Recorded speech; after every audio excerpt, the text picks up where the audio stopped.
This may look like any other profile photo you'd see on LinkedIn, but the man using it isn't who he claims to be. He's one of hundreds, maybe thousands, of North Korean operatives, covertly working inside American companies. They're not hackers, they're your co-workers.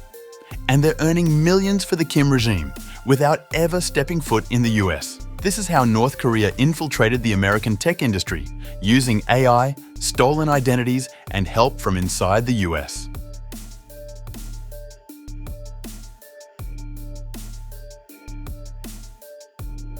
According to a months-long CNN investigation, Kim Jong-Un's regime has deployed thousands of North Korean IT workers posing as Western developers, engineers, and consultants. These operatives use AI to generate resumes, fake identities, and even mask their faces during online interviews. They work remotely, logging into US networks from countries like China, Laos, and Russia, and funnel money back to Pyongyang. Michael Barnhart, a cybersecurity investigator at DTX, said, "They're everywhere, all over the Fortune 500. These workers don't get in on their own. They're assisted by the US-based facilitators who help them steal identities, launder salaries, and run laptop farms, rooms filled with company-issued laptops which are remotely accessed from overseas." One of those facilitators was Christina Marie Chapman, a TikTok creator turned federal convict. After struggling financially during the pandemic, she was approached to become the US face of a so-called computer business. And in just a few years, Chapman helped over 300 North Korean operatives land jobs in US companies, generating more than $17 million for Kim Jong-Un's regime. She received laptops, falsified government documents, and installed remote software to help workers rehearse for interviews. According to the US Department of Justice, Chapman was the center of a sprawling fraud operation. She was sentenced in July 2025 to 8.5 years in federal prison.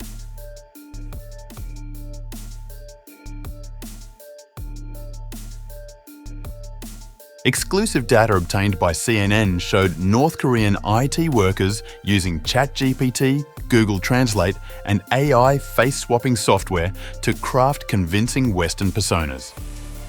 They apply for dozens of jobs a week, often under generic names like Paul, Jeremy, or Joe, with fake degrees from US universities and employment history at major firms like Bank of America or Bayer. They even use AI to translate cultural references, asking how to talk about Thanksgiving, New Year's resolutions, and even American football. They have to fit fairly seamlessly culturally. It's pretty funny how they aren't so different from us, despite growing up in North Korea.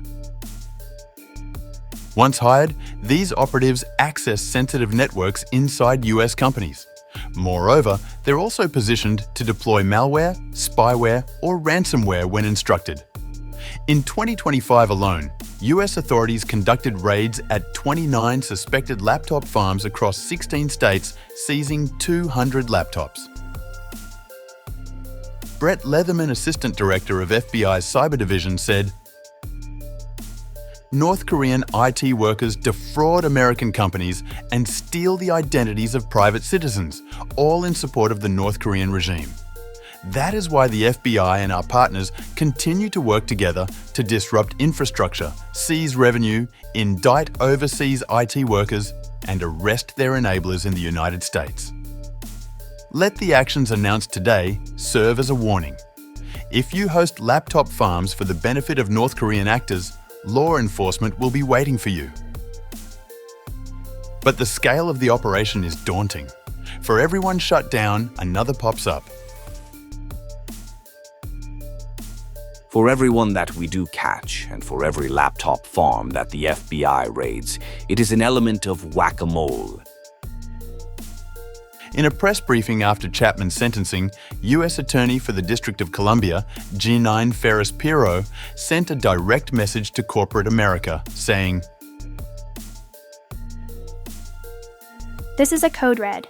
Your tech sectors are being infiltrated by North Korea, and when big companies are lax and they're not doing their due diligence, they are putting America's security at risk.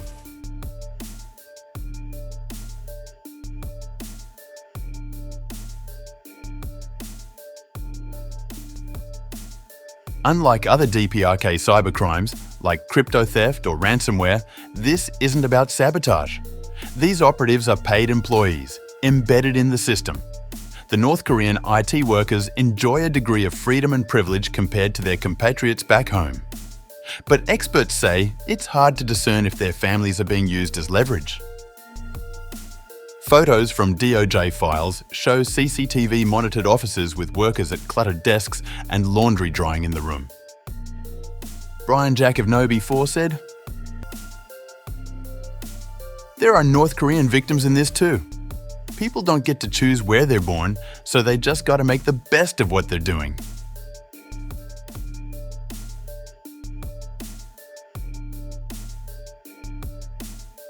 The US government is now offering millions in rewards for information, leading to the disruption of North Korea's IT networks.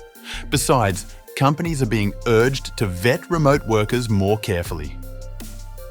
Experts suggest that this is not just a financial threat, it's a national security threat, and the safety of the nation is at issue. So the next time you're hiring someone remotely, ask who they really are. Because behind the smiling profile photo, there might be a regime halfway across the world, funding missiles, one paycheck at a time.